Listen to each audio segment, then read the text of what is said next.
देखिए, आज की क्लास में हम लोग बात करेंगे जो हमारा गंदा कपड़ा होता है। क्या होता है, जो गंदा कपड़ा होता है इतना आसानी से क्यों साफ हो जाता है, या कह सकते हैं जब हम पानी में डिटर्जेंट या साबुन को घोलते हैं उसके बाद हमारा जो कपड़ा होता है वह आसानी से साफ हो जाता है।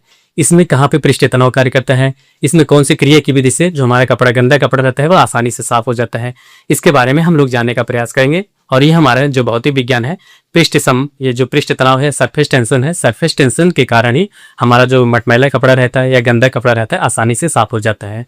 चलिए इसके बारे में जानने का प्रयास करते हैं, ये कैसे साफ होता है। इसको जानने से पहले हेलो दोस्तों, स्वागत है आप सभी का एक बार फिर से हमारे यूट्यूब चैनल में। आशा करते हैं आप लोग स्वस्थ होंगे, मस्त होंगे और अपनी तैयारी में व्यस्त होंगे। मैं पंकज कुमार आपको सामान्य विज्ञान से संबंधित अगली क्लास लेकर उपस्थित हूँ। आज की क्लास में हम बात करेंगे जो पृष्ठ तनाव होता है या सरफेस टेंशन होता है उसके प्रमुख उदाहरणों के बारे में जानने का प्रयास करेंगे। यह उदाहरण आपसे एक बार नहीं कई बार आपके प्रतियोगी परीक्षा में प्रश्न पूछे गए हैं कि क्या कारण होता है कि इससे यहाँ कहाँ पे पृष्ठ तनाव कार्य करता है, कि वर्षा की बूंद क्यों गोली होती है, आपका जो मटमैला कपड़ा रहता है वह क्यों साफ हो जाता है। यह तो अन्य ऐसे बहुत महत्वपूर्ण उदाहरण होते हैं जिनके बारे में हम अभी डिस्कस करेंगे एक एक करके। चलिए आज हम लोग पहला अपना जो होता है, पहला जो हमारा टॉपिक होता है या कह सकते हैं पहला बिंदु है जिसके बारे में बात करेंगे। देखिए पहले बिंदु में क्या बात करेंगे, पहला बिंदु होता है कि जैसे जब हम पानी में जब पानी में हम लोग डिटर्जेंट या साबुन को क्या होता है, डिटर्जेंट या साबुन को घोलते हैं तो जो पानी का पृष्ठ तनाव होता है क्या है, जो जल का पृष्ठ तनाव होता है, जल का पृष्ठ तनाव कम हो जाता है। कम होने की वजह से जो आपके कपड़े होंगे, कपड़े में जो होल होते हैं, कह सकते हैं सुराख होते हैं, जो हमारे कपड़े के बने होते हैं उसमें जो धागे होते हैं, उस धागों में जो पानी का घोल होता है आसानी से घुल जाता है। आसानी से सब जो घुल जाता है पानी के अंदर चला जाता है या उन सुराखों के अंदर चला जाता है डिटर्जेंट साबुन, वह उसके बाद डिटर्जेंट साबुन और मैल जो होता है आपस में असंजक बल क्या होता है, असंजक बल के कारण वो आपका कपड़ा साफ हो जाता है। क्या होता है, असंजक बल उसमें कार्य करता है, तब फिर आपका कपड़ा साफ होता है। क्या होता है, देखिए जब पानी में या कह सकते हैं जल में आप डिटर्जेंट या साबुन को घोलेंगे, साबुन जैसे घोलेंगे तो जल का जो होता है पृष्ठ तनाव कम हो जाएगा। क्या होता है, जल का पृष्ठ तनाव कम होगा। जब पृष्ठ तनाव कम होगा, जो आपके कपड़े होंगे, कपड़े के जो सुराख होंगे वहां उस सुराखों में आपका पानी भी जाएगा, साथ ही साथ आपका डिटर्जेंट जाएगा। जब डिटर्जेंट और पानी आपके साथ जाएंगे उसके बाद मैल जो होता है, मैल और आपका डिटर्जेंट जो होता है असंजक बल कार्य करेगा। उसमें असंजक बल कार्य करने से आपका जो मैल रहेगा वह छूट जाएगा या साफ हो जाएगा। आपका कपड़ा इस तरह साफ होता है। पहले नहीं लिखिएगा, पहला बिंदु में हम लिखेंगे इसका, पहले हेडिंग डालिएगा पृष्ठ तनाव संबंधित कुछ विशेषताएं। क्या होता है, पृष्ठ तनाव संबंधित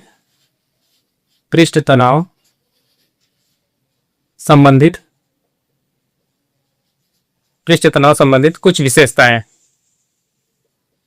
विशेषताएं। पहली विशेषता लिखेंगे इसमें, पहली विशेषता होती है, देखिए जब साबुन या डिटर्जेंट को हम जल में घोलते हैं, यहाँ पे लिखेगा जब साबुन या डिटर्जेंट क्या होता है, जब साबुन या डिटर्जेंट को पानी में घोलते हैं तो पानी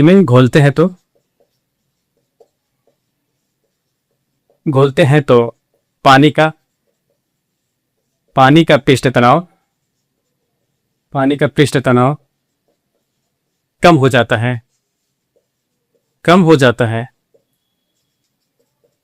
पानी का जब पृष्ठ तनाव कम होगा, देखिए जब पानी का पृष्ठ तनाव कम हो जाता है और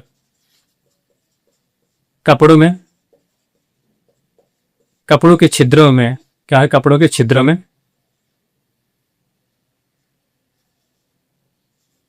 क्या होता है, कपड़ों के छिद्रों में पानी व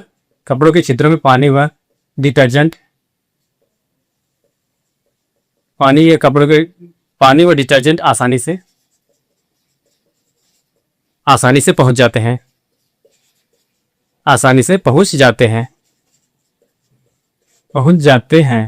जिससे जो डिटर्जेंट होता है असंजक बल के कारण मैल छूट जाती है, जिससे साबुन व मैल के कण असंजक बल के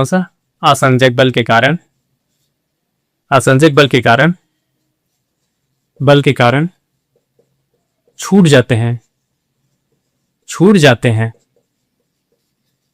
क्या होता है, ये आपका पहला उदाहरण होता है क्या होता है, कभी भी आपसे एग्जाम में पूछा जा सकता है कि क्या कारण है जो मटमैला कपड़ा होता है इसको डिटर्जेंट पानी में धुला जाता है तो वो आसानी से छूट जाता है। उसका एक ही कारण होता है, जब डिटर्जेंट को या कह सकते हैं जो साबुन होता है उसको पानी में घोला जाता है तो वह जल के पृष्ठ तनाव को कम कर देता है। जल के पृष्ठ तनाव जब कम हो जाता है, या कह सकते हैं पानी का पृष्ठ तनाव कम हो जाता है, जो आपके कपड़ों के जो सुराख रहते हैं, कपड़ों में जो छिद्र रहते हैं, वहां तक आपका जो डिटर्जेंट और पानी पहुंच जाता है और अंत में डिटर्जेंट या जो आपका साबुन रहता है, साबुन मैल के साथ क्रिया करता है और असंजक बल के कारण आपका कपड़े से जो मैल होती है बाहर निकल आती है और इस तरह आपका कपड़ा साफ हो जाता है। ये आपका पहला महत्वपूर्ण उदाहरण होता है। यहाँ से कई बार एग्जाम में पूछे गए हैं क्वेश्चन और कई बार यहाँ से क्वेश्चन बने भी हैं। और दूसरा उदाहरण लिखते हैं। देखिए दूसरा उदाहरण आपको बताया गया है, यदि कह सकते हैं तापमान बढ़ा दिया जाए या किसी भी द्रव का तापमान बढ़ा दिया जाए तो वहाँ पे पृष्ठ तनाव का मान कम हो जाएगा। क्या होता है, पृष्ठ तनाव का मान कम हो जाएगा। यहाँ पे हमें क्या चाहिए, पृष्ठ तनाव का मान कम ही होना चाहिए। जितना ही पृष्ठ तनाव कम रहेगा वो आपका कार्य कह सकते हैं उतना ही आसानी से साफ हो जाएगा। इसी में क्या होता है, अगर हमारा जो डिटर्जेंट होता है, डिटर्जेंट और पानी क्या सकते हैं, डिटर्जेंट या साबुन जो होता है उस घोल के पानी को क्या होता है, उस घोल के पानी को हम लोग गर्म कर देंगे तो गर्म करने के बाद क्या होता है, उसका पृष्ठ तनाव कम होगा। पृष्ठ तनाव कम होने की वजह से जो कपड़ा अभी थोड़ा सा लेट में साफ हो रहा है, कैसे थोड़ा देर में साफ हो रहा था, वही कपड़ा जल्दी से कम समय में साफ हो जाएगा। यहाँ पे लिखेगा जब हम डिटर्जेंट क्या होता है, जब हम डिटर्जेंट व साबुन के पानी को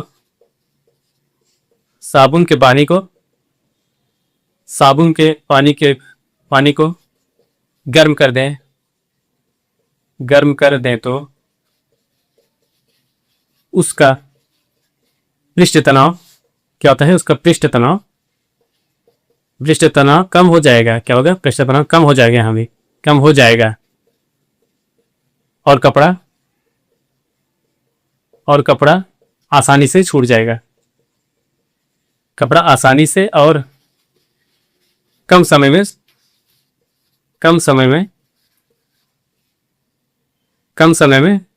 साफ हो जाएगा। क्या हो जाएगा, साफ हो जाएगा। याद रखें, इसी वजह से ये तो कह सकते हैं, इसी वजह से कुछ ऐसे भी होते हैं जो अपना कपड़ा जल्दी से कह सकते हैं जल्दी से धुलने के लिए, जल्दी से साफ करने के लिए वो अपने जो पानी होता है उसको गर्म कर देते हैं। पानी गर्म करने के पश्चात उसमें डिटर्जेंट डालते हैं। इससे जो आपका कपड़ा होता है, डिटर्जेंट में जो आपका पानी होता है उसमें उसका पृष्ठ तनाव और कम हो जाता है। जितना ही जल्दी पृष्ठ तनाव कम होगा उतना ही कह सकते हैं जल्दी वहां जाएगा और जो मैल होता है, मैल और जो होता है डिटर्जेंट असंजक बल के कारण आपका जल्दी से बाहर आ जाएंगे, मैल आपका साफ हो जाएगा और आपका कपड़ा बहुत ही जल्द साफ हो जाएगा जब गर्म पानी में आप डालेंगे तो। या तो जब द्रव को कह सकते हैं, जब द्रव के हम लोग जो भी द्रव होता है, कह सकते जो भी आपका लिक्विड होता है उसको गर्म करेंगे तो उसका पृष्ठ तनाव कम होगा। आपको बहुत पहले बताया गया पृष्ठ तनाव कम होगा, तो पृष्ठ तनाव कम होगा तो जो आपका कपड़ा होगा वह आसानी से साफ हो जाएगा। इसी में अगला बिंदु देखिए, जो हमारा तीसरा महत्वपूर्ण उदाहरण होता है। देखिए जो पतली सुई होती है, क्या होती है, जो पतली सी सुई होती है पानी पे तैरती रहती है। किसकी वजह से, क्योंकि पृष्ठ तनाव की वजह से ही वह आसानी से तैरती रहती है। जो पतली सुई होती है, यहाँ पे लिखे पतली सुई जो होती है पृष्ठ तनाव के कारण ही तैरती रहती है। क्या होता है, ये जो पतली सुई होती है, देखेंगे जो पतली सुई होती है उसको अगर आप आसानी से जब रखेंगे तो उसका पृष्ठ तनाव जो होता है, पृष्ठ तनाव कम हो जाएगा। जब पृष्ठ तनाव कम होगा तो वह आसानी से पानी में तैरने लगे। क्या होती है, पृष्ठ तनाव कम होगा तो वह आसानी से तैरना प्रारंभ कर देंगे। ये आपके महत्वपूर्ण उदाहरण होते हैं। आज के लिए बस इतना ही। हम लोग कल की क्लास में इससे आगे के कुछ उदाहरण देखेंगे जो आपके प्रतियोगी परीक्षा के लिए होते हैं। ऐसे महत्वपूर्ण बिंदु के साथ हम लोग रोजाना उपस्थित होते हैं। आप हमारे क्लास को लाइक करें, शेयर करें, सब्सक्राइब करें। मिलते हैं नेक्स्ट वीडियो में। एक बार इसको पुनः हम लोग रिवीजन कर लेते हैं। आपको पहला जो आपका बताया गया पृष्ठ तनाव से संबंधित विशेषताएं क्या बताई गई। विशेषता आपको ये बताई गई है कि जैसे कोई भी मटमैला कपड़ा होता है उसको धुलने के लिए आप जब डिटर्जेंट या साबुन में उसको भिगोते हैं तो आपके पानी का जो होता है पृष्ठ तनाव कम कर दिया जाता है। डिटर्जेंट और साबुन जो होता है आपके पानी को पृष्ठ तनाव कम कर देता है। पानी का पृष्ठ तनाव कम होगा, जो आपके कपड़े के धागे होते हैं उसमें जो छिद्र होते हैं उन छिद्रों में आपका पानी और डिटर्जेंट पहुंच जाता है। पानी और डिटर्जेंट जब पहुंच जाता है, मैल और डिटर्जेंट आपस में क्रिया करके असंजक बल के कारण आपका मैल जो होता है बाहर आ जाता है और वह आपका कपड़ा साफ हो जाता है। ये आपका पहला फैक्ट बताया गया था। और दूसरा बताया गया था अगर हम उसी पानी को क्या होता है उस अपने कपड़े को जल्दी धुलना है, कह सकते हैं जल्दी साफ करना है, तो कैसे करेंगे, उसी डिटर्जेंट और पानी को हम गर्म कर देंगे। क्या होता है गर्म कर देंगे, उस पानी का पृष्ठ दाब पहले की अपेक्षा और कम हो जाएगा। जैसे और कम होगा तो वो और जल्दी कपड़ों के या सकते हैं रेशमों के अंदर पहुंच जाएंगे। जब रेशम के अंदर पहुंच जाएंगे या जो कपड़े के रेशे होंगे उसके अंदर पहुंच जाएंगे तो उतना ही जल्दी वो क्रिया करेंगे और आपका जो कपड़ा होगा वो मैल से अलग हो जाएगा। तो इस वजह से।